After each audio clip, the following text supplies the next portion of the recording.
300 from Daytona for the NASCAR Xfinity Series. And a reminder, once we get the checkered flag, we'll have post-race coverage presented by eBay Motors. That's right after the race here at Daytona before we send you off to Atlanta and Monster Energy Supercross from the Georgia Dome. Remember I said they were strung out and that was good for Austin Dillon? Well, forget that. They're not going to be strung out the rest of this race. These guys are determined to lead this race. They know to win. The best place to be is in front. And there's 4 guys right there that all have cars that have been in the front the last few laps. But they're chasing a new guy now, Brad Keselowski, and we'll see what Austin Dillon is able to do from behind, because when he was out front, he really managed him pretty nicely. Well, I'm telling you what, after this race, his team needs to give him a big hug, because that boy is committed to driving that car, because that thing is out of control. I don't want to overstate that, but it is fun to watch. But those teammates that could hook up here, Elliott Sadler, Casey Kane, driving for Dale Jr. And I still believe Elliott Sadler has the best car. He has the fastest car. He's been able to do exactly what he just did right there. And he's going to get a big push here from the strong 2 car of Austin Dillon and shove the 1 car back in front. Elliott Sadler spent more time out front today than anybody else. Has led 38 laps. What about the guy in second, Chris? Well, Brad Keselowski's crew chief Gregory did have a big smile on his face when he saw his car out front. You know, those guys were winless last year with the 22 car. The 6 years prior, they had racked up 40 wins. So he definitely wants to see that car out front, wants to start this season strong. And he said, we took a lot of extra time in practice yesterday to work on our car and draft. He felt strong about that car. But boy, up front here, you just can't hang on to that lead. Yeah, they really want to win for Roger Penske. Said it earlier. They've not won at Daytona in the Xfinity Series. And the good news for Elliott Sadler, he's out front. The bad news is he's got some debris. Watch this. Small piece of trash. Probably not enough. It's from Brad Keselowski's car. And you heard the spotter said probably not enough to hurt anything, but Kevin, you know, that area is very small where air goes into the grill to cool that radiator. If it hits the wrong place, it can be catastrophic. Yeah, it can definitely. I don't know what it is. Something's steering. It's broken. I feel like I got a flat. Okay, nothing from behind. Bring it to us right here. Bring it to us right here. Pretty good day for Eric Almirola, but he's got problems with 18 laps to go on the summer race here last season. Yeah, back to the grill. You know, NASCAR mandates how big that grill opening can be. And when you get a little piece of trash on it, it's a big deal because that opening is not very big. But it can also be a help if it's not going to make the temperatures get too high and start pushing water out of the car. It'll make the car go faster, but it's a pretty big piece, I think, Mike. I do too. So maybe Elliott Sadler gets behind someone, and the low pressure that it creates on that nose will rob that trash away from the grill. He'll have to try that. Keep his eye on the gauge to make sure the temperatures don't get out of control. Yeah. So what he wants to do is he wants to get right on the back bumper of that 88, and as soon as he gets there, it'll almost become dead. Whoa! Here they go. Best car we've got all day long. In a bump There track, goes everyone. Mistake just went into the wall. Number of big cars taken out in what is our third Now who big crash of the survives? afternoon. And among them, the dominant Really, I Elliott think he didn't Sadler, who led survive. 40 laps and swept the first 2 stages of this race. I'm telling you, Michael, I think what is And it's happening here is thundering these and cars are lightning going down the outside. straightaway. Yay. They're high. They're higher than they used to be because they don't have all that downforce pushing on the back of the car, and they're just light in the middle of the straightaway. And that Really little involved. contour in the bumpers, in just Damn a little it. couple inches off one way or the other, shoots the car off. And you know, we predicted this, Kevin. We saw instability in these cars in practice yesterday. Question is now And who's as you what? ratchet it up and head toward the checker flag, it just gets worse and worse. Austin Dillon approaching the 1, gives him a little same bump, thing. knocks him out of whack. Even when these cars are square, they're just so light in the back that everything has to be absolutely perfect or it causes another big wreck. Most of You know who this the caution is big for? underdogs. William Byron, who didn't pit under that last caution, took the wave around. He was not going to be good Just on got fuel. knocked Now he out. will be, and right now he's scored in the top 10. Just that easy to take the most Drew dominant car of the Gates. day. Black Jr., And crunch it up. And look at William Byron. You talked about him. Adam, he's off-roading through the grass. I don't think he hit anything. I don't know what kind of shape his splitter will be in, but we narrowly avoided that About wreck. Dakota Armstrong, did you get through there? So unfortunate for Elliott Sadler. Nope. You see Joey Gase, Ray Black Jr., Ryan Sieg. Ryan Reed. Just mowing the grass down that back straightaway. Oh, Dakota Armstrong got through. Aaron Smithley. Smithy just spun out. Happens, just happens so fast. Yeah, he just got Very, very tough situation for Elliott Sadler, man. Kevin Mettering wanted his team to try to get the right front wheel off. Take a look and see how bad the suspension pieces are up underneath that right front. Right now they're trying to peel away the bodywork. The splitter is pushed up. Now they're getting the Sawzall. About 1:10 so far on that 5-minute clock. Well, now we got a battery issue on the Sawzall. But boy, what a car he had tonight. There was contact with the two of Austin Dillon. So what are they saying there about this incident? Yeah, I hit him way too hard. He was moving around quite a bit before that. Or I thought I hit him square enough, but it obviously came to him with too much smoke. Yeah, and that's just, when these fast runs are coming, it's just like I talked before. I think with the lighter air balance in the back of the cars, and you just have to have everything perfect, and these guys just haven't figured it all out yet as the night has gone on, that you just can't hit them that hard because it just sends them sideways. Ninth caution of the day. See the 9 car back there of William Byron blowing water out of his overflow. That's because he went through the grass, clogged up his grill, and no air is flowing to it. He needs to get that thing to pit road. He needs to pit now or it'll be out of water and his day will be done quick. And I believe pit road is open here. No, even if it's open. closed, he needs to pit or that car is going to blow up. Yeah. Thought he had those engine problems earlier. He certainly. And now they've opened pit road. That's good news. That's a lot of water to lose. Yeah. Hook up the cool down machine and put some back in it. Do you think they'll have to do that, Kevin? Yeah, I don't know, exactly how much water it's going to lose, but I guess a lot of that'll probably just depend on the water pressure and the things that go with the situation. But they got to get it cooled off quick, or it's Oh, 14 to go. Free pass went to Matt Tift, but I believe he was 2 laps down. So this will get him to 1 lap in arrears. 24 cars being shown on the lead lap as of now. And we've got some takers on pit road. Still in a 40 at Right your way, tower. Matt. And Austin Dillon is in. They were talking about 4 tires. They've got a set of scuffs with 5 to 6 laps that they took off much earlier in the race. Significant chassis adjustment because he said the car, as you guys stated, just so free. The 62, Brendan Gaughan is in. Right side tires for that. Looking at the sheet metal on the right side, he's away.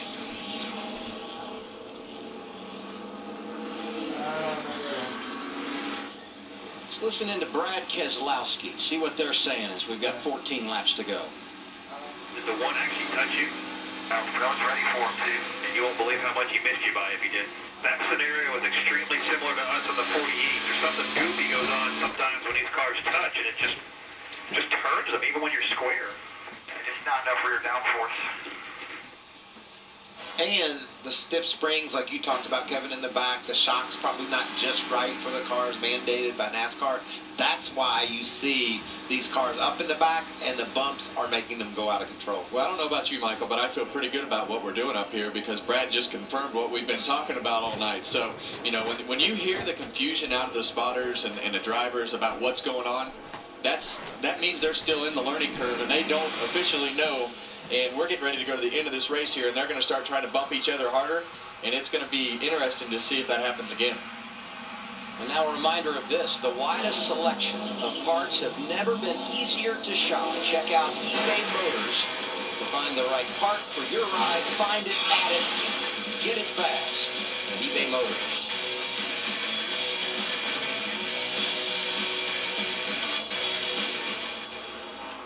Looks like Casey Kane might be. There goes the one. He's got to. That isn't going to work. He's going to have to come. He's done. Yeah. His clock will run out.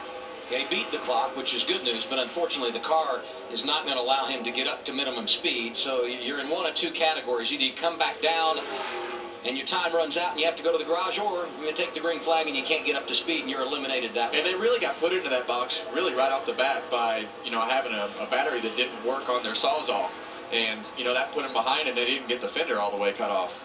The driver that went to the championship for last season nearly won the title. Talking about Elliott Sadler, good start to 2017 from the standpoint of he won the first two stages here today, but unfortunately, it's not going to work out at the finish for him. Same for J.J. Yaley, who had his 5-minute clock run out, and he will go to the garage and be done. But this is the benefit of this point system. You get these guys racing hard all day long. Elliott Sadler had a great day, and it stinks that he's not going to win the race. But he's not going to lose the whole day because of the new stage point system. He's rewarded for leading laps and having a good race car, and I think that is one of the great parts of everything that we have with the new point system. I love it too. Just like I said earlier, look at Johnny Sauter. Last night he got involved in a crash late. He's second in the points because he performed. He went out there and won the first two stages, gained points. When his day came to an end in a crash on the last lap, still his performance was rewarded from the way that car ran, or that truck ran all day. And right now that hasn't gone through Elliott Sadler's mind or his team, but when they get off and check the box score tomorrow, they're going to realize that it wasn't a complete waste. Kevin, when you come up here, you pay by the hour? Because right now we're rolling into extra time. This race not far behind how long it took to run the Coke 600 last May. Well, we saw Jimmy John's bring some subs up for everybody before the race, so I'm hoping maybe we had lunch and maybe we can have dinner. Why not? Turkey for lunch, ham for dinner. Casey Kane, the race leader, with what will be 12 laps to go. Situation, got to run up high, coming towards me to the line before you get to where the grass starts. If we're coming to the checkered, I'll clear you tight. Just use your A-bear down there, but we're just going to be aggressive with it. Coming back to the flag, we're still up here. Yeah. So many interesting storylines at the front of this field. We'll go green with 11 laps remaining. No big surprise when you look at the front row. Casey Kane leading. We said he's won here driving for Junior Motorsports. That team, top shelf, and Casey, one of the best in the business when it comes to running these races. Brad Keselowski, same category. Ty Dillon right there behind him. But then, look who's behind them. Harrison Rhodes, Scott Lagasse Jr., Joey Gase, Dakota Armstrong. I still say we could have an upset on this Saturday evening. Oh, I think it's... And you know what I love? The spotter just told Casey Kane, just going to need to be aggressive. Well, when weren't they aggressive? I mean, it's been aggressive since they threw the green flag, and it's only going to go up from here. Yeah, I think that, like we said earlier, the way that these cars are right now, these guys know that they need... It's instilled in their head that they have to push, and they have to shove, and they have to do all the things they can to move forward. But they have to also balance not taking the other guy out. And you see the signals being given by the officials. Elliott Sadler time expired on that 5-minute clock, so he will have to go to the garage. And that car, there's no way was going to get up to speed, so that's the right call. Even if there weren't a 5-minute clock, they'd have to go in the garage to work on it. That situation looked like a very similar situation to the 42. And when that 42 pitted, they dropped it on a block. They got the fenders out, and they got the fenders off, and they got the tires up. And those two situations were very similar, but handled very differently. And remember, too, the 5 car, he doesn't even have a right front fender, and he's running up in the top 12. Who's the favorite here? You guys Come want on, to pick Matt. one? You got to go with Brad, right? He won here in the Cup Series before. He's proven to be one of the best at manipulating the draft from the front. I think Brad. Yeah, I think you have to go with Brad or Casey I can Kane see on the this front row. I all think those two next. guys have consistently been in the front all night. You guys really 11 to jumped go. out. Restart, 11 laps remaining. If I had to have a guy that might have something to say about what we just said, it's the dude that just peeked to the outside and made him 3 wide. That's Austin Dillon. We know how lightning fast that car is, but what a handful. Can he get up there and mix it up? The only question with the 2 car that I have is, does he have like really new tires or new tires from the beginning of the race that he spun out on? What did they put on for tires? But whatever it is, if that car handles any better, it's really fast. Well, he went to 6th to 3rd on a restart there by himself in the outside lane. No help from behind, though, Adam. You can see that's Harrison Rhodes. behind him, and he can't get up to the bumper of the 2-car. What about those tires, Matt? 5 to 6 lap scuffs they took off earlier in the race. So put a heat cycle on them, and it's looking good so far. Remember, they made that adjustment, though, to try to tighten him up because he was so free. You see that veteran move there by Brendan Gaughan? He had a bit of a run. He went ahead and poked his nose to the outside. He knew he would have Austin Dillon behind him. Others have joined Gaughan. Now he says, I'll go to the bottom if I can't get to the top. All right, it's 7 o'clock in the East, and if you've tuned into FS1 for Monster Energy Supercross from Atlanta, coverage begins on FS2, and as soon as we're done here at Daytona, you can watch Supercross right here. But now you can see it over on FS2. And I see no way we can get to the checker without another caution. It just isn't going to happen. These guys are so aggressive. My legacy.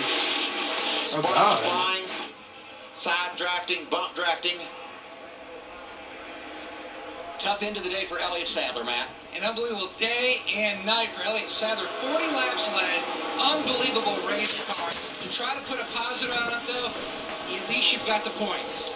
Yeah, we did get the 2 bonus points for the stage races, which are good to go towards our championship run that we're going to have. I'm just so proud of this team, Matt, for all the hard work this winter, having a full team, having as fast cars like we've had. We got a lot of people here from One Main Financial today, and we really wanted to go to victory lane, and Kevin gave me a car good enough to do that. It was so much fun to run up front like we did. I know it's nothing intentional. We're just bump drafting, trying to get all you can get, and just caught a little wrong, and Reckon couldn't hold on to it. But a great day, and thanking all the fans for watching at home. Thanks, Elliott. Oh, Ryan Reed. Ryan Reed, he was able to get to the inside of Casey. Gave him a little bit of a nudge. Brad Keselowski falls in behind him. Make Reed your new leader. There's a lot of want in that 16 cockpit right now. 8 laps to go. What about Reed? He led the first lap. That's the first time out in front since then. He has been through a lot, and he finds himself pacing the field. It's so reminiscent of what we saw here 2 years ago when he got the only win of his career. Kid out of Bakersfield, California. Grew up in the race shop. Just needs to block all he back to the can. bottom, Can't get back to the trapped bottom. in the middle. If he gets past high or low, that's all right. Just don't find yourself trapped in the middle of these guys, because you'll fall all the way back outside the top 10. I think his best case scenario right here is to be in front of the 22, another Ford, because I think you're going to see the Chevrolets and the Fords try to stick together until at least 1 or 2 laps to go. And let's not lose perspective of what's on the line when you go big picture for Ryan Reed. Certainly a win at Daytona, a day you'll never forget, but a lot of points and 5 playoff points should he be able to make the postseason come September. A real opportunity here for the kid that drives for the Roush Fenway organization. And he's been pushed hard today. Remember when Elliott Sadler was bouncing off the back of him? He kept it heading in the right direction. Now Brad Keselowski's giving him a shove. And you notice how Brad has adjusted his pushing. He's very much more offset to the right of that car than he has been with the other cars that he hit earlier into the day. So maybe that's an adjustment that he thinks he has needed to make the bump drafting so he doesn't shoot somebody to the right. And could you explain to me how Michael Annette is running up in this lead pack? His car's torn all to pieces, but yet he's still hanging right in there. William Byron also inside the top 10. He was it's 2 the top laps down in wreck. this race. That's Annette in the 5 car. 4 back And on the then- outside. Look at Ray Black Jr. forcing his way up into the top 5, top 10. And they Scott could. Legacy Jr. in the top 10. They'll Blake give Cook knocking on the the door guys with more a in the heavily back. damaged race car. That top line is formed Spots. really good. The bottom line is really broke up. And there goes Casey Kane with push from Ty Dillon to the front. There's Austin right behind his brother. Could the Dillons team up and go 1-2 for Richard Childress Racing here at Daytona? Casey Kane really good at managing the head of the draft when he's been there today. He's led 11 laps. Make it 12. 5 to go from Daytona. Oh, man. This is when it all really ramps up, Michael. I'm telling you, You know Kevin. that from being inside these cars, but it just, every lap, it just gets more intense and more intense. Come on. Good move by Kane. He got right up in front of Ty Dillon. Ty hit him, but he was able to hang on to it. These cars look like they've been racing at Martinsville, not Daytona. Taped up, bent, sparking, but still just hauling around this 2.5-mile tri-oval. And that 16 car is strong because he does not have a lot of help down there on the bottom. How much you looking out the windshield? How much you looking out that rear view mirror right now? Well, you're looking out the rear view mirrors as much as anything, and now you see the momentum shift. The outside lane is a little bit broke up, and here comes the inside lane formed back up. And you know, every decision you make, it can win or lose you the race. Even at this point, if you don't make the right move to the outside or the inside, or if you get stuck in the middle, your whole day goes away this close to the checkered flag. Come on. Two behind you. One back behind you. With you, he is not clear. He is with you. He is not clear with the top, very top, very top, very top, very top. Oh, 3 wide. I told you, you don't want to get it stuck in the middle. Yeah, that's most likely gonna end Casey Kane's chance to win unless somebody gets in behind him and starts pushing. Yeah, because at the start-finish line, time is running out. 3 laps remaining. Put the 16 back out front. It's Ryan Reed. Keselowski had a charge. Reed shuts him down. Casey was leading, got stuck in the middle, all the way back to the 6th position. Can he rally? He didn't go near as far back as I thought he would, so he's still got a chance. That 88 is stout. But back behind Oh, him, there they go. oh, there they go. Black Jr. around. Behind you. Sargent down. Keep rolling. William Byron around. Again. Caution is out. 10th one of the day. Not a lot of damage to that 9 car. He's been down in the grass before. I can tell you the grass has gotten a workout down the backstretch. They will be ready to have the grass torn up for the Supercross race here in a couple weeks. So off the top today, I challenged if you had done your homework. Green, Kevin, white, how many overtime checker. You finishes gotta be in kidding me. The Xfinity race at Daytona.